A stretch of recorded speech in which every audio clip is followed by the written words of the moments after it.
नमस्कार, मैं हूं आपके साथ यशी शुक्ला और आप देख रहे हैं देवभूमि का दंगल। और आज देवभूमि के दंगल में हम बात करेंगे धाकड़ धामी दिलाएंगे जीत।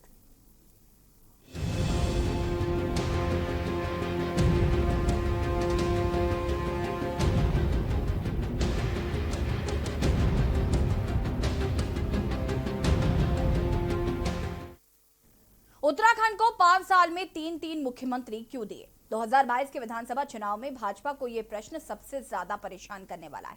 लेकिन पार्टी के लिए बने इस यक्ष प्रश्न का जवाब केंद्रीय रक्षा मंत्री राजनाथ सिंह ने अपने अंदाज में दे दिया। उन्होंने मुख्यमंत्री पुष्कर सिंह धामी की जमकर सराहना करते हुए धामी को धाकड़ बल्लेबाज बताया है। केंद्रीय रक्षा मंत्री की ओर से पीठ थपथपाते ही मुख्यमंत्री ने बल्लेबाजी और तेज कर दी है। साथ ही कहा कि भले समय कम है लेकिन वो राज्य के लिए कोई भी कोर कसर नहीं छोड़ेंगे।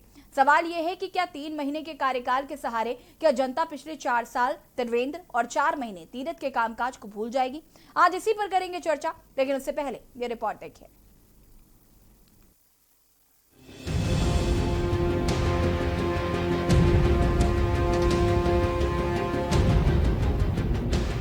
उत्तराखंड में विधानसभा का समय जैसे जैसे करीब आ रहा है, वैसे वैसे केंद्रीय नेताओं के उत्तराखंड दौरे भी शुरू हो गए हैं। इन्हीं दौरों में सबसे पहले केंद्रीय रक्षा मंत्री राजनाथ सिंह उत्तराखंड के पौड़ी जनपद पहुंचे, जहां उन्होंने सीएम पुष्कर सिंह धामी की जमकर पीठ थपथपाई। राजनाथ सिंह सीएम धामी के कार्यों से इतना प्रभावित हुए कि इन्होंने ट्वीट करके लिखा है कि क्रिकेट की भाषा में अगर कहूँ तो 2020 के मैच में धामी जी को आखिरी ओवर में उतारा गया है। धामी जी काफी धाकड़ बल्लेबाज हैं। उनकी ओर से मिली शाबाशी से सीएम धामी काफी खुश हैं और अब इस शाबाशी को भुनाने में भी लग गए हैं। आप हमारे भाव को समझिए, आप भाव को जानिए कि हम करना चाहते हैं, हम आगे बढ़ाना चाहते हैं उत्तराखंड को। अभी जितना भी समय है, कल माननीय राजनाथ सिंह जी ने कहा कि बहुत अच्छा काम कर रहे हैं, लेकिन समस्या यह है कि समय कम है। लेकिन कम समय में जो हम दे सकते हैं वो निश्चित रूप से देंगे। उत्तराखंड के 11वें मुख्यमंत्री के रूप में पुष्कर सिंह धामी के सत्ता संभालते ही एकाएक उनके ताबड़तोड़ फैसलों से सरकार और संगठन दोनों काफी खुश हैं। और अब खुद केंद्रीय रक्षा मंत्री से मिली शाबाशी के बाद तो बीजेपी की ताकत और भी ज्यादा दुगनी हो गई है। यही वजह है कि बीजेपी ने अब युवा मुख्यमंत्री 60 पार के नारे के साथ पार्टी दोबारा सत्ता में आने का दावा कर रही है, जबकि कांग्रेस का कहना है कि ये सिर्फ चुनावी शाबाशी है, धरातल पर इसका कोई आधार नहीं है। युवा मुख्यमंत्री पुष्कर सिंह धामी जी की लगातार हमारे नेता तारीफ कर रहे हैं, चाहे राजनाथ सिंह जी हों, चाहे देश के प्रधानमंत्री माननीय मोदी हों। युवा तो युवा होता है, युवा में भागने की क्षमताएं होती हैं, नया विजन होता है, नई सोच होती है, नया उत्साह होता है।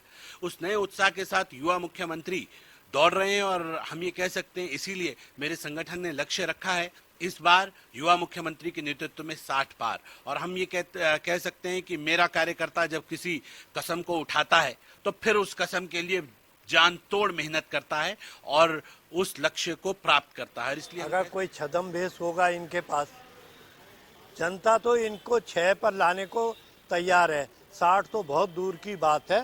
राजनाथ सिंह जी, या तो आपने कोई ऐसा काम कर दिया होता कि आपको मालूम हो कि 60 जाएंगे, किन आधारों पे जाएंगे। आपका डबल इंजन उत्तराखंड को मिला, उत्तराखंड को क्या पलायन रोकने में आप कामयाब हुए, उत्तराखंड के नौजवानों को रोजगार देने में आप कामयाब हुए, कितने लोगों को रोजगार दिया। कुल मिलाकर चुनाव से पहले सीएम धामी को मिली शाबाशी से पार्टी में नई ऊर्जा का संचार हुआ है, इसमें कोई दोहराए नहीं है। लेकिन सवाल ये है कि क्या सीएम धामी के 3 महीने के कार्यकाल में ही क्या जनता त्रिवेंद्र के 4 साल और तीरथ के 4 महीने के कार्यकाल को भूल जाएगी? क्या सीएम धामी ने बीजेपी के लिए बैटिंग की पिच में जीत का शतक लगाने का माहौल बना दिया है? क्या 2022 में बीजेपी मिथक को तोड़कर दोबारा सत्ता में आने वाली है? ऐसे अनगिनत सवाल हैं जिसके जवाब का सबको इंतजार है। देहरादून से के न्यूज इंडिया के लिए अंकित काला की रिपोर्ट। जी हाँ, तो देवभूमि के दंगल में आज हम बात कर रहे हैं धाकड़ धामी दिलाएंगे जीत। और इस पर हम बात इसलिए कर रहे हैं क्योंकि उत्तराखंड में 2022 में चुनाव होने हैं।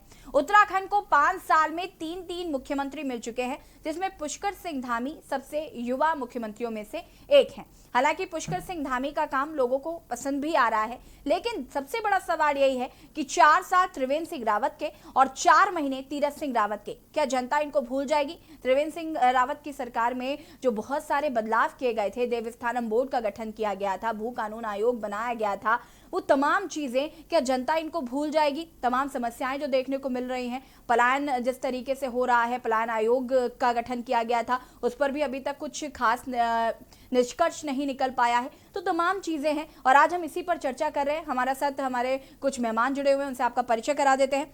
कुंवर जपेंद्र सिंह हमारे साथ प्रदेश प्रवक्ता बीजेपी से जुड़े हुए हैं। हमारे साथ नवीन पिरसाली जी जुड़े हुए हैं आम आदमी पार्टी से। अनिल भास्कर जी हमारे साथ प्रदेश प्रवक्ता कांग्रेस से जुड़े हुए हैं और देवेंद्र चमोली जी प्रवक्ता यूकेडी से जुड़े हुए हैं। आप सभी का बहुत बहुत स्वागत है।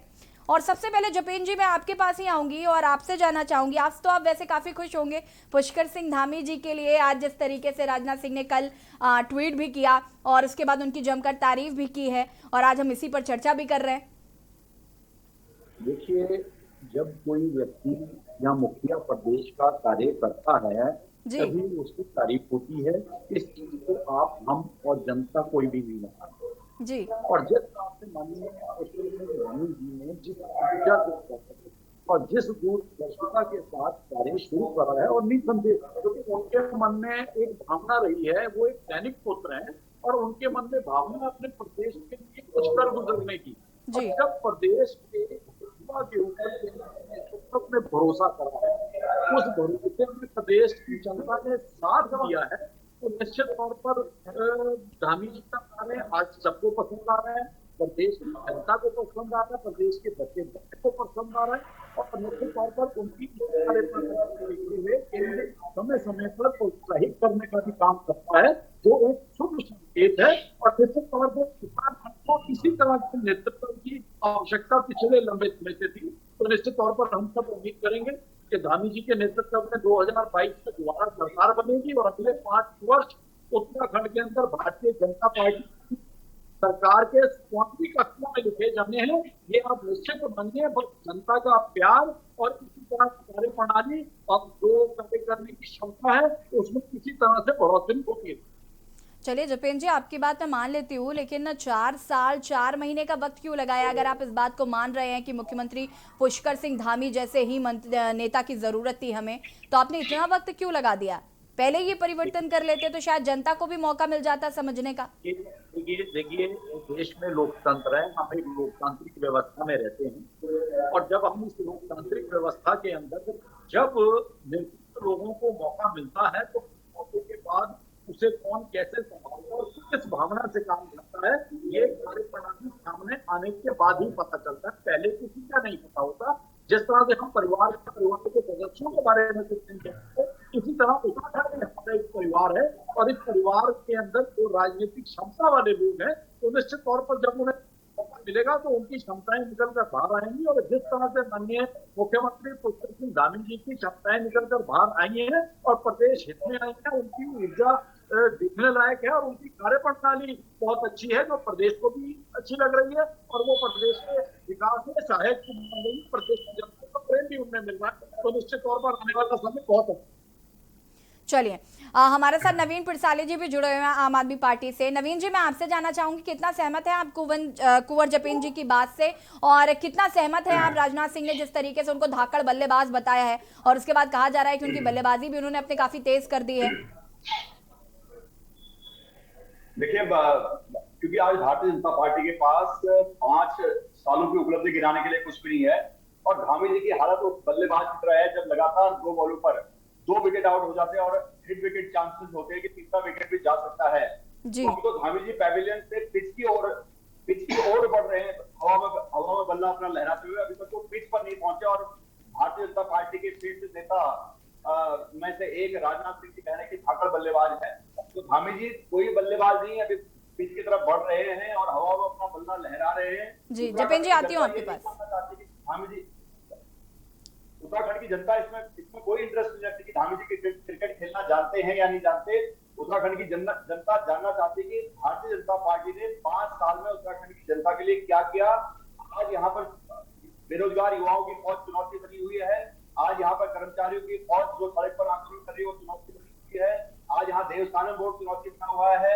आज पंडा पुरोहित समाज चुनौती बना हुआ है। महिला शक्ति चुनौती बनी है। तो सारी चुनौतियां यहाँ पर भारतीय जनता पार्टी के पास है, लेकिन भारतीय जनता पार्टी अपने मदमस्त है और ये कोई नहीं बता रहा कि भाई उत्तराखंड का विकास कैसे हुआ। उत्तराखंड के लिए 5 साल में भारतीय जनता पार्टी ने केवल कर्ज लेने के अलावा कोई एक भी काम किया है तो भारतीय जनता पार्टी के प्रवक्ता बताएं कि अगर इस सरकार ने कोई भी एक ऐसा काम किया जिसके लिए इस सरकार को याद किया जाए तो भारतीय जनता पार्टी के प्रवक्ता बताएं।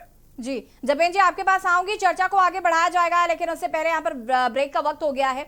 आपको बता दें कि धाकड़ धामी दिलाएंगे जीत, आज हम इसी पर चर्चा कर रहे हैं। वक्त हो गया एक छोटे से ब्रेक का, जल्द हाजिर होता है।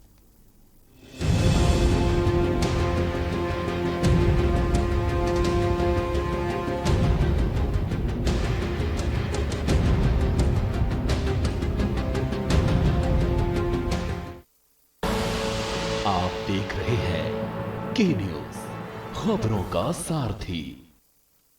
चिकित्सक आपके द्वार सेवा उत्तराखंड में संजीवनी साबित हो रही है, जहां अनुभवी डॉक्टर राज्य के हर परिवार तक मोबाइल के माध्यम से स्वास्थ्य सुविधा उपलब्ध करा रहे हैं। वहीं उत्तराखंड के अंतिम छोर पर रह रहा व्यक्ति चिकित्सक से सिर्फ एक कॉल दूर है। आज राज्य के दर्जनों डॉक्टर सुबह से शाम फोन के माध्यम से लोगों के स्वास्थ्य संबंधी समस्याओं का समाधान कर रहे हैं। उत्तराखंड सरकार द्वारा जहां टोल फ्री नंबर 104 पर स्वास्थ्य सहायता प्रदान की जा रही है, वहीं व्हाट्सएप नंबर 9412080622 पर भी स्वास्थ्य से संबंधित परामर्श प्रदान किया जा रहा है। इसके साथ ही राज्यवासी ई संजीवनी पोर्टल के माध्यम से भी इस सेवा का लाभ उठा सकते हैं। मेरे पेट की परेशानियां थी, जिसके लिए मैंने 104 नंबर पे कॉल किया। वहां से मुझे कुछ दवाइयां प्राप्त हुई, जिन्हें खाने के बाद मैं पूर्णतः लाभान्वित हुआ और मुझे आराम है। कोरोना के दौरान मेरी तबीयत खराब हुई, घर बैठे ही फ़ोन के माध्यम से मिला इलाज। अब मैं एकदम ठीक हूँ। हमारी आशास है जिनको हमने अभी टैबलेट्स दिए हैं, एनम जिनको हमने टैबलेट्स दिए हैं, स्मार्टफोन दिए हैं, उनको भी हमने इसकी सारी ट्रेनिंग करा दी है। जब भी ये लोग फील्ड एक्टिविटीज़ के लिए जाते हैं तो वहाँ पर भी अगर कोई लाभार्थी मिलता है जिसको किसी तरह की तकलीफ है, जिसको डॉक्टर्स को दिखाना चाहता है, तो टैबलेट के थ्रू, थोड़ा स्मार्टफोन के थ्रू से कनेक्ट हो जाते हैं और हमारे डॉक्टर्स से निःशुल्क में चिकित्सा परामर्श लेते हैं। जन जन की है सरकार, चिकित्सक पहुँचे आपके द्वार। आप देख रहे हैं के न्यूज, खबरों का सारथी।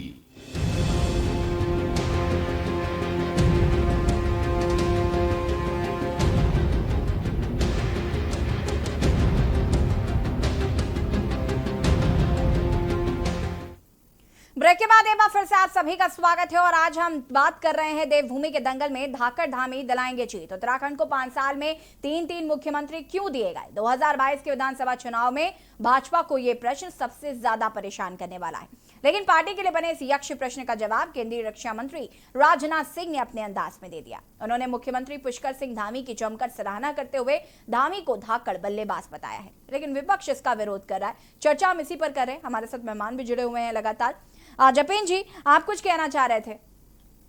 जी देखिए, क्रिकेट और राजनीति आदि से ज्यादा दुनिया की दिनचर्या का हिस्सा है और जिस तरह से क्रिकेट के अंदर जब उस नए खिलाड़ी को मौका दिया जाता है तो विपक्ष की टीम में से कोई ये नहीं कहता कि अब इस खिलाड़ी के आने से हमारी टीम की हार हो जाएगी या इस खिलाड़ी की वजह से पूरी टीम जीत की हकदार बन जाएगी। तो इसी तरह धामी की एंट्री उत्तराखंड की राजनीति में मुख्यमंत्री के तौर पे बहुत सही समय पर हुई। वो उत्तराखंड की राजनीति में जिस तरह से जो एक वैक्यूम था, उस वैक्यूम को उन्होंने भरने का काम किया है मुख्यमंत्री के रूप में। और यकीन मानिए कि आज विपक्ष की चिंता का भी यही कारण है कि एक युवा मुख्यमंत्री जो आज जन जन का प्रिय हो रहा है और उसकी कार्य प्रणाली की विपक्ष भी तारीफ कर रहा है, तो निश्चित तौर पर सत्ता के लिए ये सौभाग्य की बात है और विपक्षी दल के लिए ये बहुत, सभी विपक्षी दलों के लिए, चाहे उसमें आम आदमी पार्टी को आज प्रयास कर रही है उत्तराखंड में एंट्री लेने का, या कांग्रेस जिनके जो आज अपने आप को विपक्षी दल की हैसियत से खड़ा हुआ पाते हैं, तो निश्चित तौर पर ये बहुत बड़ा चिंता का विषय है उनके लिए। और एक अच्छी बात है कि भारतीय जनता पार्टी की मुख्यमंत्री की हैसियत से धामी जी ने वो कर दिखाया है का इंतजार उत्तराखंड का प्रत्येक उत्तराखंडवासी पिछले काफी लंबे समय से कर रहा था। और आने वाले समय में यकीन मानिए कि 2022 के बाद जिस तरह से 22 और 27 में कार्य होने हैं और जिस तरह से जिस तीव्रता से विकास के बढ़ना है और पिछले सालों को गति मिलनी है, वो अपने आप में एक कीर्तिमान है। चलिए जपेन जी, अनिल जी हमारे साथ लगातार जुड़े हुए हैं। अनिल जी, आपसे भी मैं जानना चाहूंगी, क्या कुछ कहना है आपको जपेन जी की बात को लेकर? और दूसरी बात यह है कि आपकी पार्टी की तरफ से कहा जा रहा है कि जब कुछ काम ही नहीं किए हैं तो काहे की सराहना की जा रही है। तो सबसे पहले तो आपको क्या लगता है कि क्या काम नहीं किए हैं? सबसे पहले तो मैं कहना चाहूंगा कि अंधा बाटे रेवड़ी अपने अपनों को दे। और स्थिति यह है कि राजनाथ सिंह जी को वहां से जो बोला गया, जो पढ़ने को कहा गया, वो उन्होंने बोल कर राजनाथ सिंह जी खुद स्वतंत्र नहीं है, वो परतंत्र हो चुके हैं। आजादी की हवा में उनको मेरे ख्याल से आए हुए बहुत लंबा समय हो गया है। पहले तो वो उनको सीखना चाहिए कि वो उसकी स्थिति में आज तारीख में राजनाथ सिंह जी है। मोदी जी ने उत्तराखंड में आना है, उससे पहले उसके लिए पॉजिटिव सकारात्मक हवा बनानी है और वो झूठ के पिलर पे खड़ी होनी है। तो उसके लिए तैयारी की जा रही है। जैसे तोता होता है ना, उस प्रकार से राजनाथ सिंह जी कोई दूसरे नेता हो तब मोदी बन चुके हैं। तो अनिल जी, आपके हिसाब से ये भूमिका बनाई जा रही है क्योंकि मोदी जी को आना है? बिल्कुल, मैं आपको वही कहना चाह रहा हूँ कि बिल्कुल तोते हो गए हैं। उनको बताइए राजनाथ सिंह जी कहाँ बोल रहे हैं? किसान आंदोलन पे बोले क्या? अगर वो अपनी मर्जी से कुछ बोल सकते थे तो किसान आंदोलन पे बोल सकते थे, जबकि किसान उनको अपना नेता मानते थे। लेकिन आज की तारीख वहां पे बोलने के लिए कहा जा रहा है, जहां पर आदेश होगा और मोदी जी के यहाँ से आदेश होगा वहां पर वो बोलेंगे, उतने जितना कहा गया है।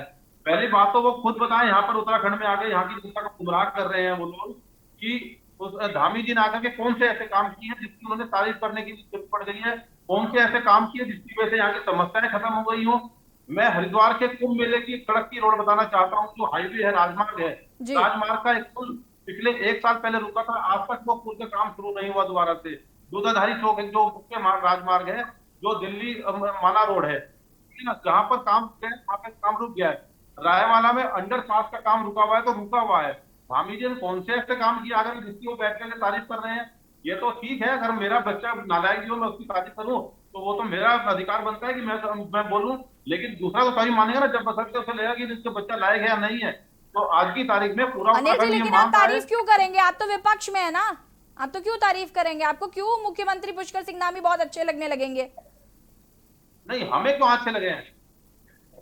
वही मैं कह रही हूँ, आपको क्यों अच्छे लगेंगे? आप क्यों कहेंगे कि मुख्यमंत्री पुष्कर सिंह धामी ने काम किया? व्यक्तिगत रूप, एक मिनट मैडम, व्यक्तिगत रूप से हमें धामी से कोई दिक्कत नहीं होगी, लेकिन राजनीतिक रूप से और काम करने की शैली से और जो जिस प्रकार से समय काटा जा रहा है, उत्तराखंड का समय बर्बाद हो रहा है, उसकी वजह से हमें आपत्ति है, निश्चित रूप से आपत्ति है। खाली ये बता करके, जो आप भी कई बार बोल चुके हैं, युवा मुख्यमंत्री हैं, अगर इससे पेट भरता है तो हर युवा मुख्यमंत्री को मंत्री बना दीजिए, हर युवा लड़के को वहां पे मुख्यमंत्री बना दीजिए, हर युवा को वहां पे राज्यपाल बना दीजिए। उसी से अगर पेट भरता है तो हम उससे स्वीकार है, लेकिन उससे हमें उत्तराखंड का भला होता नहीं दिख रहा है। जी जपेन जी, आपके पास आऊंगे, लेकिन उससे पहले देवेंद्र जी, मैं आपसे जानना चाहूंगी, आपने यहाँ पर नवीन पिरसाली जी को भी सुन लिया, अनिल जी को भी सुन लिया, जपेन सिंह जी को सुन लिया, क्या मानना है आपका? राजनाथ सिंह ने तो धाकड़ धामी कह दिया, उनको बल्लेबाज धाकड़ बता दिया है।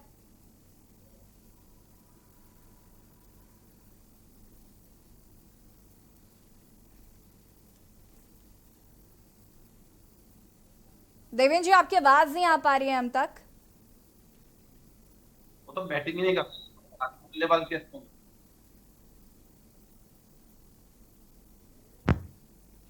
देवेंद्र जी से संपर्क करने की कोशिश करते हैं। जपेन जी, तब तक आप अपनी बात को पूरा कर लीजिए।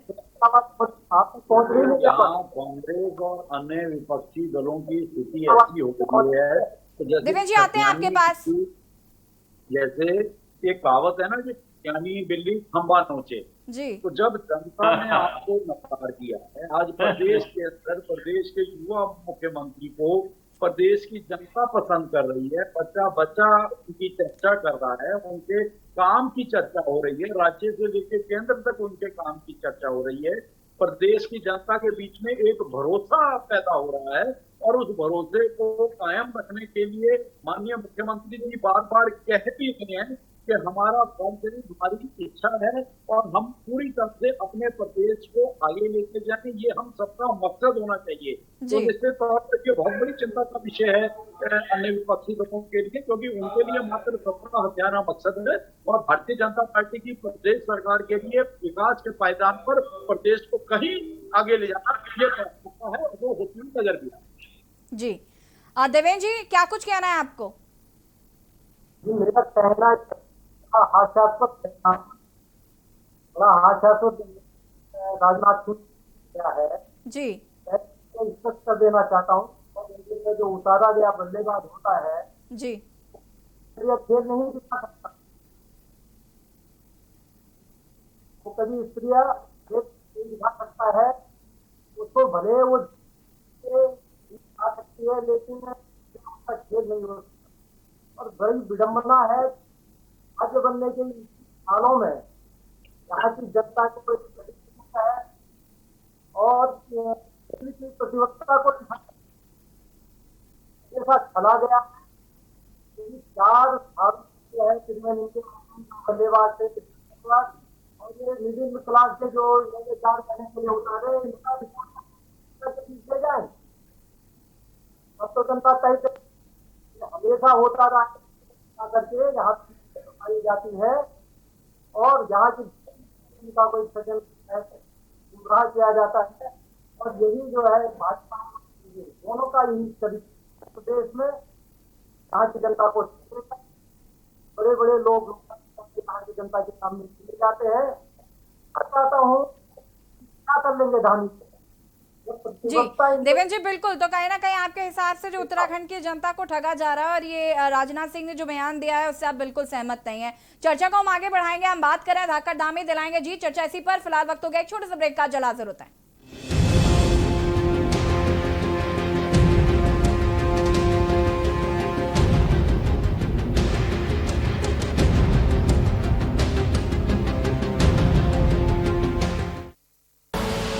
आप देख रहे हैं के न्यूज, खबरों का सारथी।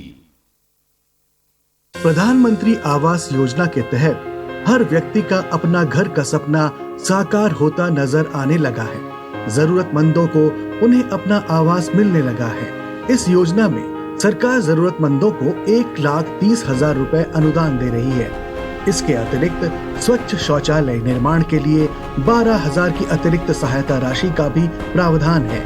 इस योजना में बैंक से 70,000 रुपए का ऋण भी उपलब्ध है।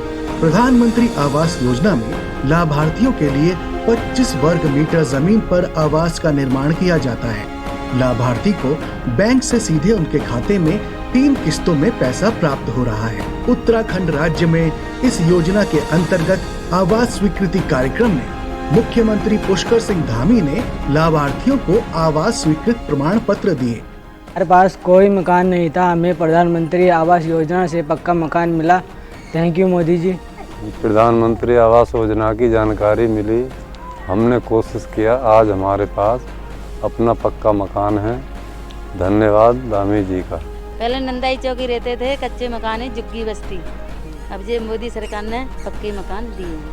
पहले रहते झुग्गी बस्ती में, अब मोदी जी ने हमें मकान दे दिए, अब मकाने में रहते हैं लेंटर। हर व्यक्ति को अपना आवास मिले, इसके लिए केंद्र और राज्य सरकार प्रतिबद्ध है। सुबह के लिए उड़ चला गैरों की ज़मीं पर, खुशबू अपने पन की ढूंढता।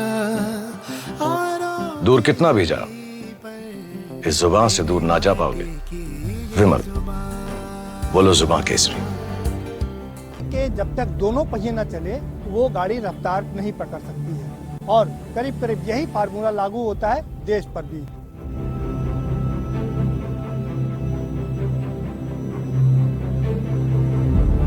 और क्या है इस आधी आबादी का पूरा अफसाना, मैं प्रदीप विश्वकर्मा आपको बताऊंगा अपने इस खास कार्यक्रम रण महाभीषण होगा।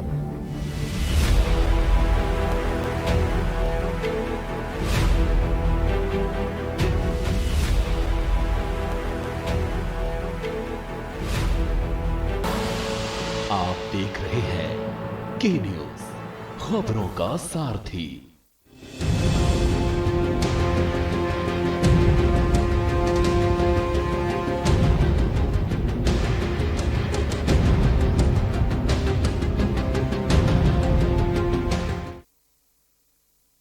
फिर से आप सभी का स्वागत है और आज देवभूमि के दंगल में हम बात कर रहे हैं धाकड़ धामी दिलाएंगे जीत, और इसी पर हम चर्चा कर रहे हैं। 2022 में उत्तराखंड में विधानसभा चुनाव होने हैं और सभी पार्टियों ने कमर कस ली है। उत्तराखंड में इन 5 सालों में 3 मुख्यमंत्री बदल चुके हैं। इस वक्त पुष्कर सिंह धामी मुख्यमंत्री हैं और युवा मुख्यमंत्री हैं। राजनाथ सिंह ने उनकी तारीफ की है, उन्हें धाकड़ बल्लेबाज बता दिया है। तो विपक्ष कहीं ना कहीं लगातार हमलावर हो रहा है। कांग्रेस का कहना है कि जब कोई काम ही नहीं किया है तो फिर क्यों धाकड़ बल्लेबाज हुए। इसी तरह से आम आदमी पार्टी भी कहीं ना कहीं उनको घेरे में ले रही है। अगर हम यूकेडी की बात करें तो यूकेडी का भी यही कहना है कि उत्तराखंड की अभी जो सरकार है इसमें किसी भी तरीके का कोई काम नहीं किया गया है। चर्चा हम इसी पर कर रहे हैं। हमारे साथ अनिल भास्कर जी भी लगातार जुड़े हुए हैं। अनिल जी, आप कुछ कहना चाह रहे थे? हाँ, मैं ये कहना चाहता था जी। हेलो जी जी, आवाज आ रही है? आपकी आवाज आ रही है, अपनी बात को पूरा कर सकते हैं। अच्छा, मैं ये बोलना चाहता था कि जो हमारे कुंवर साहब ने कहा जी, जो बोल रहे हैं कि बिल्कुल वो खुद आज की तारीख में मजबूरी में वो जो बातें बोल रहे हैं वो इसी प्रकार की स्थिति में फंसे हैं जैसे राजनाथ सिंह जी फंसे हैं। और हम लोग किसानी बिल्ली वाली स्थिति नहीं है, हम लोग चिंता कर रहे हैं उत्तराखंड की। जो काम आज की तारीख में, सुन लीजिए, पहले मैं आपको कहना चाहता हूँ, जो क्षेत्रों में, ग्रामीण क्षेत्रों में, अंदर तक दूर दूर के क्षेत्रों में जो काम तिवारी जी कर गए और उसके बाद हरीश रावत जी कर गए, उसके अलावा यदि कोई काम हुआ हो तो आप बताइए। जो काम कांग्रेस के शासनकाल में हुए और उनका उद्घाटन आपने किया, उनको अपने काम मत गिनाइए।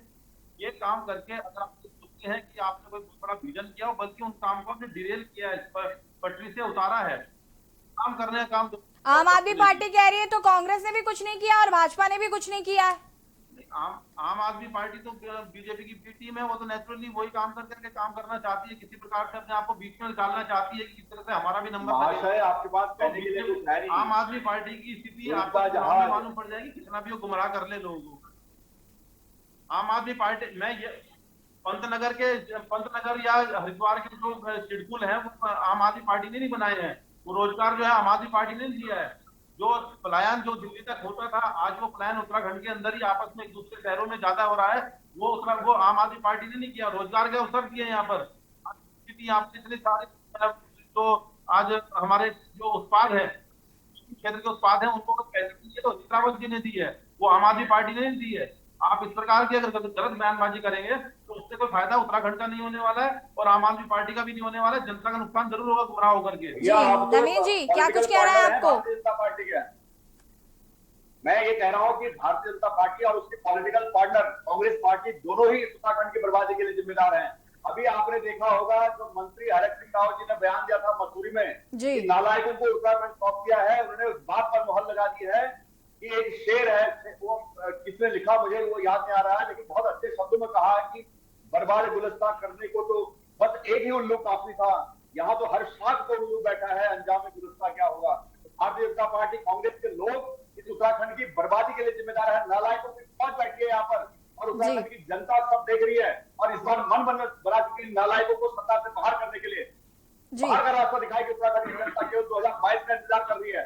कोई काम नहीं किया भारतीय जनता पार्टी ने, एक उपलब्धि की है। मैंने पूछा था कि भारतीय जनता पार्टी के प्रवक्ता बताएं कि किस काम के लिए याद किया जाएगा। उन्होंने कोई 5 काम बताए सरकार कि आपने कुछ किया हो।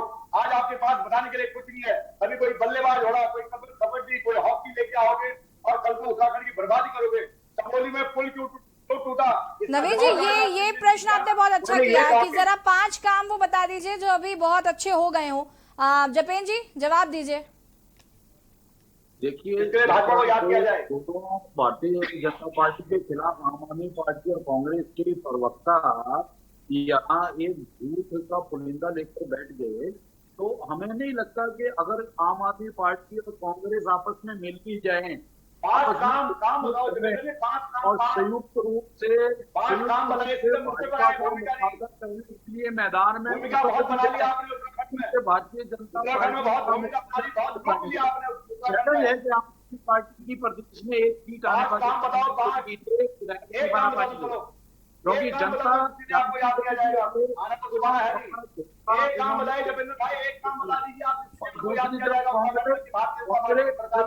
शून्य में जा चुकी है, वादा करके 3 सरकार आपने यहाँ बदली है। हमारी जमात को आपने डंडा पकड़ाया है, हमारे पंडा पर अत्याचार किया है, हमारे युवाओं पर आपने हमारी जनता को आपने फैलाया है, धकेला है। उत्तराखंड की बर्बादी के जिम्मेदार हो, इससे उत्तराखंड की जनता इस बार मन बना। जपेन जी 5 काम बता दीजिए ना, कौन कौन से 5 काम हुए हैं? एक काम नहीं बता पाएंगे। जपेन जी बताइए 5 काम। देखिए, अगर हम बात करें 5 काम, ये कहां से शुरू करना चाहते हैं, इन्हीं से पूछिए कि कहां से ये बताना चाहिए। आप कहीं से भी शुरू करिए, सुनने के लिए तैयार है। जपेंद्र जी, मैं बताता हूँ 3 काम मैं बता देता हूँ आपके। मैं बता रहा हूँ 3 काम आपने 3 मुख्यमंत्री 3 काम हो गए, 2 काम और बता दीजिए।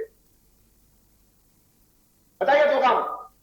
बता रहे हैं आप ही चौथा आपने देवस्थान बोर्ड में कार बना दिया, आप एक काम बताओ। आप 3 मुख्यमंत्री बदले, एक देवस्थान बोर्ड बना, आप एक बताओ। जपेन जी आपको 5 काम क्या गूगल ये भी मैं बता देता हूँ, आपके बस का नहीं है, आपके बस का नहीं है बताना। आपने हमारी मातृशक्ति पर डंडा बरसाया है। नवीन जी 1 मिनट, नवीन जी 1 मिनट रुक जाइए, नवीन जी रुक जाइए, आपका सवाल भाई सोच हो जाइए। नवीन जी रुक जाइए। जपेन जी क्या आपको ये 5 काम गूगल करने पड़ रहे हैं? नहीं, गूगल नहीं करने पड़ रहे हैं, हमने नोट करके रखे हैं, हमें पता था ये लोग किस तरह के सवाल लेके आते हैं। से निकाल के उसे बोल के पढ़ रहे हैं। चलिए बताइए। तो अभी ये बिल्कुल शांति से सुनेंगे। नवीन जी सुन लीजिए।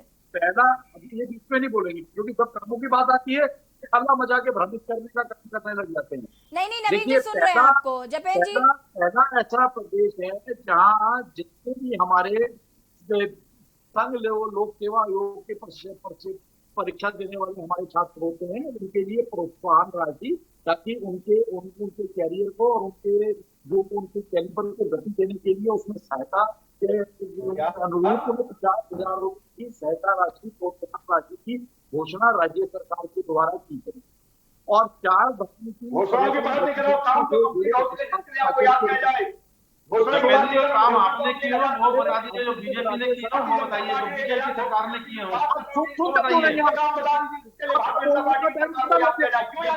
किसने कहा किया।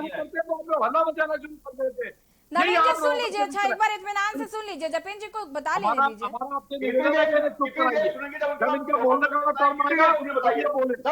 नवीन जी रुक जाइए, नवीन जी रुक जाइए, 5 काम मुझे भी जानने हैं, सुन लेने दीजिए मुझे भी, सुनाइए। चार धाम यात्रा और पर्यटन से जुड़े की गतिविधियों से जुड़े हुए लोगों के लिए 197.85 करोड़ की प्रोत्साहन राशि जारी की गई है, जिसका लाभ सभी पर्यटन क्षेत्र से जुड़े हुए और पर्वतीय जनपद के लोगों को मिल रहा है। दूसरा, अब राज्य में जो हमारे सांस्कृतिक दल हैं, जो छोटे दल हैं, उन्हें प्रोत्साहित करने के लिए 2,000 रुपए की प्रोत्साहन राशि सबको जारी कर दी है। कोरोना काल में बेसहारा हुए बच्चों को राहत देने के उद्देश्य से मुख्यमंत्री द्वारा जो वात्सल्य योजना शुरू की गई थी, उस निश्चित तौर पर उसका स्वागत हो रहा है और उसका परिवारों को, अनाथ बच्चों को लाभ मिल रहा है। गिनते रहिए, ये मेरे ख्याल से हम 5 आगे जा रहे हैं। के लिए 3,000 रुपए की प्रोत्साहन राशि जारी कर दी गई। सैनिकों की विधवाओं और आश्रितों के लिए मिलने वाली पेंशन 8,000 रुपए प्रति माह से बढ़ाकर 10,000 रुपए प्रति माह कर दी गई है, जिसकी पूरे प्रदेश में प्रशंसा हो रही है। राजकीय स्कूलों में कक्षा 10 और 12 छात्राओं को शिक्षा निःशुल्क प्रदान की जा रही है और शिक्षण सामग्री और लोडेड मोबाइल टैबलेट उनको राज्य सरकार की तरफ से निःशुल्क दिए गए। भू कानून, जो महत्वपूर्ण था, भू कानून और जनसंख्या नियंत्रण पर प्रभावी कानून बनाने के लिए प्रदेश में कर दिया।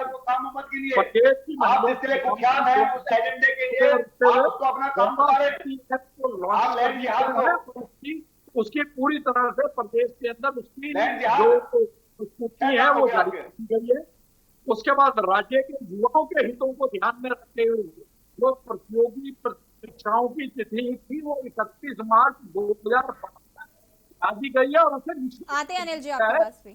ये मुझे सरकार का प्रदेश के युवाओं को, बेरोजगार युवाओं को एक बड़ा प्रोत्साहन भी है। और तो राज्य आंदोलन के पे आते हैं, राज्य आंदोलनकारियों के प्रशिक्षकों और उनके मृत्यु के पश्चात 100 रुपया प्रति देने की घोषणा कर। चलिए जपेन जी, आपने काफी काम गिना दिए हैं। जपेन जी काफी काम गिना लीजिए, अब जरा अनिल जी और नवीन जी से जान लेते हैं इसमें धरातल पर कितना हुआ। तो और बहुत सी चीजें हैं जो राज्य सरकार द्वारा प्रदेश हित में की जा रही है और निरंतर की जाती रहेगी। जी अनिल जी, क्या कुछ कहना है? कुंवर साहब ने, पहली बात तो मैं 2 बातें कहना चाहूंगा। कुंवर साहब, आप गलत जगह फंस गए हैं। उसमें आपको उस पार्टी ने आपकी स्मेल भी छीन ली है, थोड़ा सा हंसा कीजिए, और वरना आप हमारे पास आइए, यहाँ पे हंसी आराम से मिलते। निवेदन करता हूँ,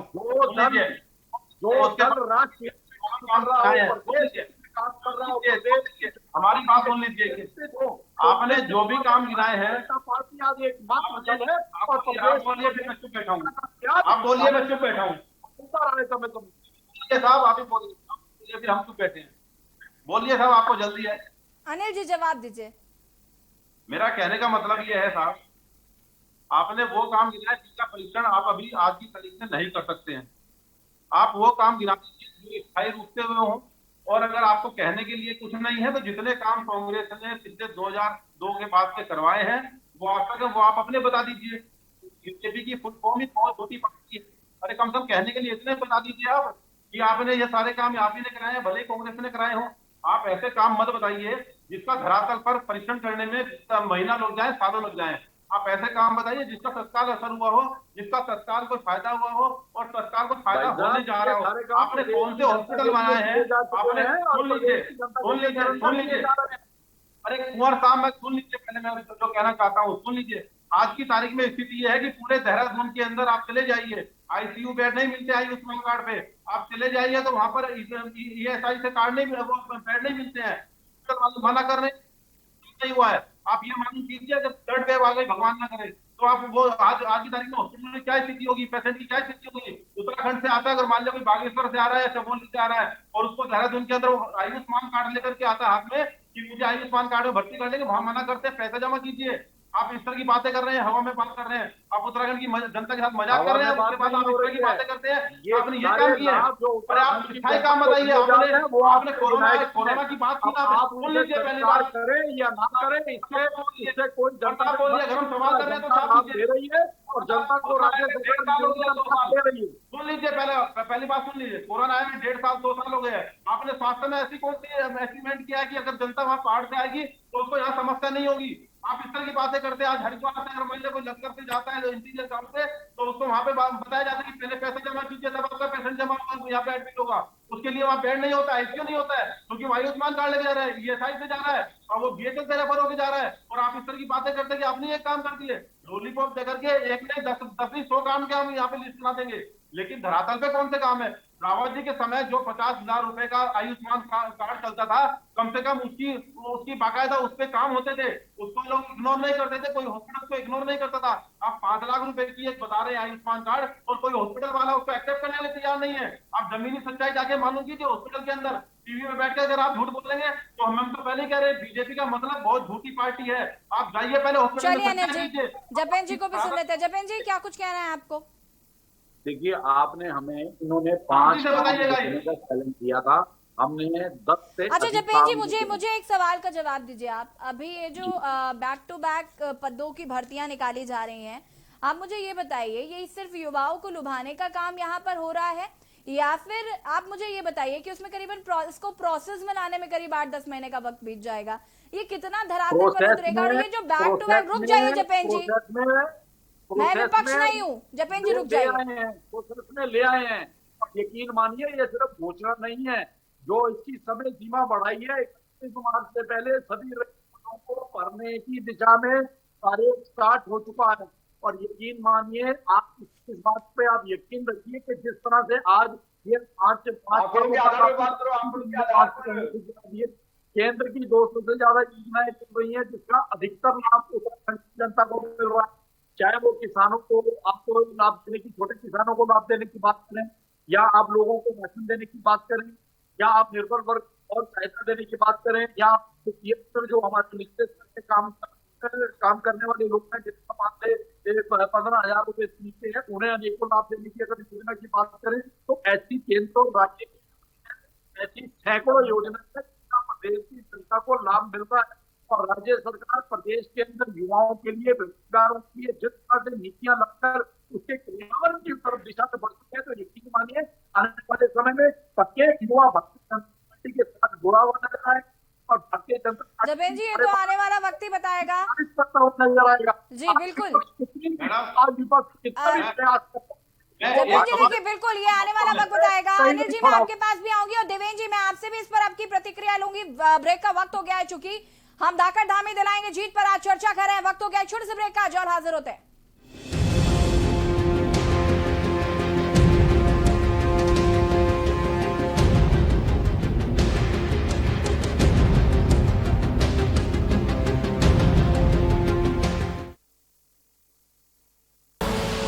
आप देख रहे हैं के न्यूज, खबरों का सारथी।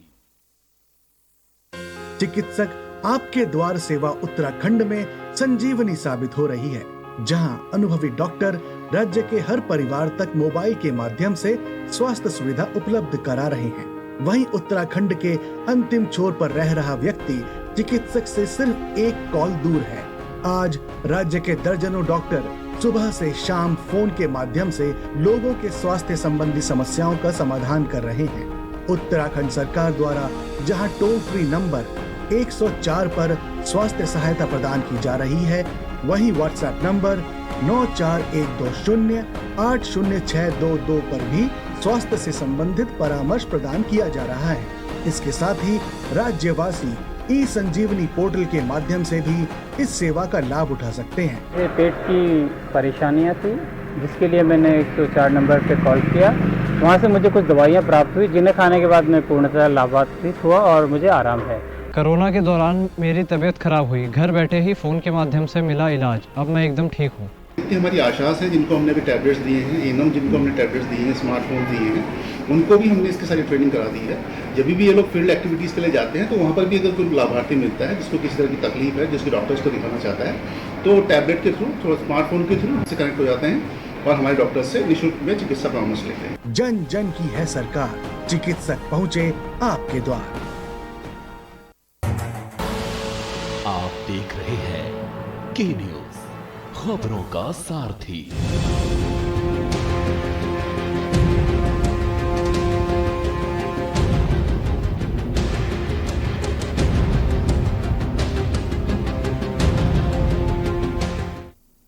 ब्रेक के बाद एक बार फिर से आप सभी का स्वागत है और देवभूमि के दंगल में आज हम बात कर रहे हैं धाकड़ धामी दिलाएंगे जीत। चर्चा हम इसी पर कर रहे हैं। हमारे साथ मेहमान भी जुड़े हुए हैं, देवेंद्र जी हमारे साथ जुड़े हुए हैं। देवेंद्र जी, आपसे जानना चाहूंगी मैं, क्या प्रतिक्रिया है आपकी? देवेंद्र जी की बात था, वहाँ पर बच्चियां तो शादी के लिए समय का तय थोड़ा सा पीछे ले जाए और जो इनके उनका एक बयान देखिए, एक आशास्पद बयान देते हैं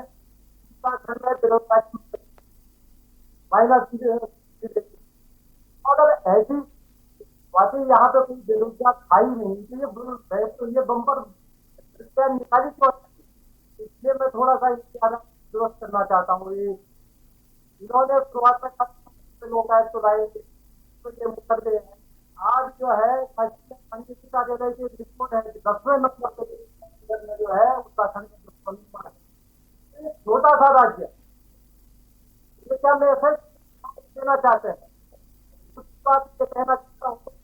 मैं थोड़ा सा माफी की आवाज नहीं पहुंच पाई है, मैं उनको बहुत अच्छे ढंग से सुन पाया। मैं ये कहना चाह रहा हूँ राजनाथ सिंह जी आज यहाँ पे आए हैं, सीट थपथपा रहे हैं अपनी सीएम की, लग रहा है कि वो जनता को बताने का काम है। राजनाथ सिंह ये पूछते, ये कहते हमने सबसे राजधानी बना के रख दी है, हमने जो है जो मूल अवधारणा थी उसके साथ जो है न्याय करते हुए उत्तराखंड की जनता को खंड के है। आज मुजफ्फरनगर 27वीं वर्षीय सरकार की गारंटी है कि हमने मुझ पर सजा की है। वहाँ पे जो अमानवीय हुआ हमारी माता है उनके गुनाहगारों को हमने सजा दी है, तो यहाँ की जनता को स्वीकार भी, लेकिन ये सारी चुनाव वादे करके गुमराह नहीं किया जा सकता है। काले करतूतों की मोहर, मेरी नाकामी की मोहर, इन्होंने जो मुख्यमंत्रियों की अदला बदली की है, ये लगातार खुद भी लगा रहे हैं, नाकाम साबित है। देवेंद्र जी बिल्कुल कहेंगे ना कि चुनाव में ये सवाल तो हमेशा ही रहेगा कि ये जो 3 मुख्यमंत्री बदले गए हैं आखिर क्यों। अनिल जी, मेरा सवाल आपसे है, क्या आपकी पार्टी अभी इस मिथक में है कि 5 साल भाजपा राज करेगी, 5 साल कांग्रेस राज करेगी, क्योंकि आपके यहाँ भी गुटबाजी कम नहीं हो रही है? हमारे यहाँ इस प्रकार की ऐसी कोई गुटबाजी नहीं है जिसको कि आप इतनी प्रमुखता से प्रचार जो किया जाता है आरएसएस और बीजेपी की तरफ से। हमसे कई गुना जो गुटबाजी है वो बीजेपी और आरएसएस में है। दूसरी बात, आपने कहा कि हम एक प्रतीक्षा में है कि इस बार सरकार हमारी आएगी, जो कि बीजेपी और एक बार कांग्रेस। ऐसा नहीं है। पिछले जब भी उसकी सरकार रही, 2 बार जो सरकार रही है, उसने इस प्रदेश के लिए काम किया। आपको सीधी सी बात आप बताएं, हरिद्वार कुंभ मेला हुआ 2016 में, 2 करोड़ के बजट में उन्होंने। अनिल जी, समय की बहुत कमी है, बहुत कम शब्दों में अपनी बात को पूरा करें। मैं यही कहना चाहता हूँ कि जब जब कांग्रेस यहाँ पर रही, उसने कम से कम बजट के अंदर अधिक से अधिक काम किया और अपने विकास के काम को लेकर के वो जनता के बीच में पहले जपेन जी, बहुत कम शब्दों में अपनी बात को पूरा करिए। कांग्रेस की आज स्थिति क्या है पूरे देश से छुपा नहीं है, और अन्य राज्यों में और पंजाब का उदाहरण भी सामने है। और इसी तरह आम आदमी पार्टी को जिस तरह से दिल्ली की जनता ने भरोसा किया था, तो उस भरोसे को कैसे तार करा है, ये वहां के मिडिल क्लास लोगों से पूछें। और हमें ये नहीं भूलना चाहिए कि उत्तराखंड के अंदर 80% मिडिल क्लास फैमिलीज हैं, और निश्चित तौर पर भारतीय जनता पार्टी और माननीय मुख्यमंत्री। ठीक है जपेन जी, अब ये तो जनता तय करेगी 2022 में। फिलहाल समय की बहुत कमी है। आप सभी का बहुत बहुत शुक्रिया चर्चा में शामिल होने के लिए। और यहाँ पर आज हम बात करें धाकड़ धामी दिलाएंगे जीत। इसी बीच दिल्ली से आपको बड़ी खबर बता देते हैं। इसी बीच दिल्ली से बड़ी खबर, चुनाव से पहले कांग्रेस का बड़ा फैसला। भूपेश बघेल बनाए गए यूपी के वरिष्ठ पर्यवेक्षक। छत्तीसगढ़ के मुख्यमंत्री हैं भूपेश बघेल। कांग्रेस ने चुनाव से पहले बघेल को दी यूपी की कमान। दिल्ली से खबर, चुनाव से पहले कांग्रेस का बड़ा फैसला। भूपेश बघेल बनाए गए हैं यूपी के वरिष्ठ पर्यवेक्षक। छत्तीसगढ़ के मुख्यमंत्री हैं भूपेश बघेल। कांग्रेस ने चुनाव से पहले बघेल को दी यूपी की कमान। दिल्ली से खबर आपको बता रहे हैं, चुनाव से पहले कांग्रेस का बड़ा फैसला। भूपेश बघेल बनाए गए हैं यूपी के वरिष्ठ पर्यवेक्षक।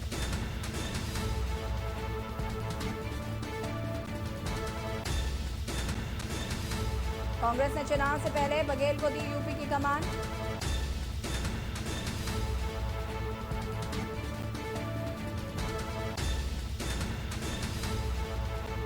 भूपेश बघेल बनाए गए यूपी के वरिष्ठ पर्यवेक्षक। हमारे साथ प्रधान संपादक दुर्गेन चौहान जी भी जुड़ गए हैं और उनसे जानेंगे कि क्या ये समीकरण बैठा कि कांग्रेस ने इतना बड़ा फैसला लिया है। दुर्गेन जी, आपसे जानना चाहेंगे, कांग्रेस ने चुनाव से पहले जो बड़ा फैसला लिया है कि वरिष्ठ पर्यवेक्षक के तौर पर यूपी की कमान जो है वो भूपेश बघेल को दे दी, इसे आप कैसे देखते हैं? निश्चित तौर पर ये एक रणनीतिक निर्णय है, एक रणनीतिक आधार पर निर्णय है, क्योंकि उत्तर प्रदेश की राजनीति में जो पिछड़े बहुत ही इम्पोर्टेंट फैक्टर हैं, पिछड़े और अति पिछड़े, और भूपेश बघेल अति पिछड़े समाज से आते हैं। और छत्तीसगढ़ में अति पिछड़े समाज ने कांग्रेस को दिल खोल कर अपना समर्थन दिया। यही वजह है कि वहां प्रचंड बहुमत के साथ कांग्रेस सत्ता में आई थी, और चाहकर भी कांग्रेस टी.एस. सिंहदेव को मुख्यमंत्री नहीं बना सकी उस दौर में। 2.5 साल पहले की बात है, क्योंकि वहाँ की जो बैकवर्ड पावर है ना, ओबीसी की जो पावर है वो इतनी पावरफुल थी कि चाहकर भी टी.एस. सिंहदेव चीफ मिनिस्टर नहीं हो पाए, भूपेश बघेल वहाँ के राजकाज संभाल रहे हैं। लेकिन इस बीच छत्तीसगढ़ में लगातार जो पंजाब वाली स्थिति नजर आ रही है, नेतृत्व परिवर्तन की मांग को लेकर टी.एस. सिंहदेव और उनका खेमा पिछले 1-1.5 महीने के अंदर 5-6 बार दिल्ली जा चुके हैं। अब जो खबर है कि दिल्ली में 40 विधायक करीब छत्तीसगढ़ के मौजूद हैं और ये खेमा भूपेश बघेल का बताया जा रहा है कि वो अपनी लॉबिंग करने के लिए पहुंचे हैं। टी.एस. सिंहदेव भी वहां पर हैं। मुझे ऐसा लगता है कि एक तो भूपेश बघेल को एक महत्वपूर्ण स्टेट की जिम्मेदारी देकर कांग्रेस ने फिलहाल जो उनके समर्थक या जो उनके लोग हैं उनको ये संकेत और संदेश देने की कोशिश की है कि भूपेश बघेल कांग्रेस के लिए बहुत इम्पोर्टेंट है और उनको उत्तर प्रदेश जैसे राज्य का वरिष्ठ पर्यवेक्षक बनाया गया है। कांग्रेस की जो नीति निर्धारण है, जो कांग्रेस किस तरह उत्तर प्रदेश जैसे बड़े राज्य में चुनाव लड़ेगी, ये इसमें बहुत बड़ी भूमिका भूपेश बघेल की होने वाली है। तो एक तीर से 2 निशाने साधे हैं कांग्रेस आला कमान ने। एक तो छत्तीसगढ़ में जो बवाल हल्ला मचा है उससे भी थोड़ी सी राहत मिलेगी, भूपेश बघेल को काम मिलेगा और वो राजकाज के साथ साथ में कांग्रेस का काज करेंगे। और दूसरी बात यह है कि जो उनके समर्थक हैं और अति पिछड़े समाज को, चाहे वो छत्तीसगढ़ का हो चाहे उत्तर प्रदेश का हो, भूपेश बघेल को उन्होंने उतार दिया है मैदान में। ये पहली बार नहीं है, उत्तर प्रदेश में अति पिछड़े इलाकों में भूपेश बघेल की रैलियां होती रही हैं। 2019 में भी उन्होंने चुनावी रैलियां बहुत सारी की थी उत्तर प्रदेश में और जो अति पिछड़े वर्ग के लोग हैं वो भूपेश बघेल का ठीक ठाक उनमें प्रभाव भी है। तो मुझे लगता है कि ले देकर जो भूपेश बघेल, अशोक गहलोत यही एक चेहरा है, लेकिन भूपेश बघेल जो यहाँ का ओबीसी बेल्ट है उससे परिचित हैं, लोग भूपेश बघेल से परिचित हैं। तो मुझे लगता है कि एक बड़ा महत्वपूर्ण निर्णय है, रणनीतिक निर्णय है कांग्रेस का। जैसा कि आपको बता दें, कांग्रेस उत्तर प्रदेश की लगभग 100 सीटों पर ही फोकस कर रही है, सारी सीटों पर उसका फोकस नहीं रहेगा। तो मुझे लगता है कि फोकस होकर चुनाव लड़ने से और ये इसकी बीच ये जो रणनीतिक फैसला हुआ है ये काफी महत्वपूर्ण है। बिल्कुल दुर्गेन्द्र सर, बहुत बहुत शुक्रिया जुड़ने के लिए और समीकरण को समझाने के लिए। कांग्रेस ने चुनाव से पहले बघेल को यूपी की कमान दी है और कांग्रेस का ये काफी अहम और महत्वपूर्ण फैसला माना जा रहा है। फिलहाल देवभूमि के दंगल में इतना ही। देखते रहिए के न्यूज़ इंडिया। नमस्कार।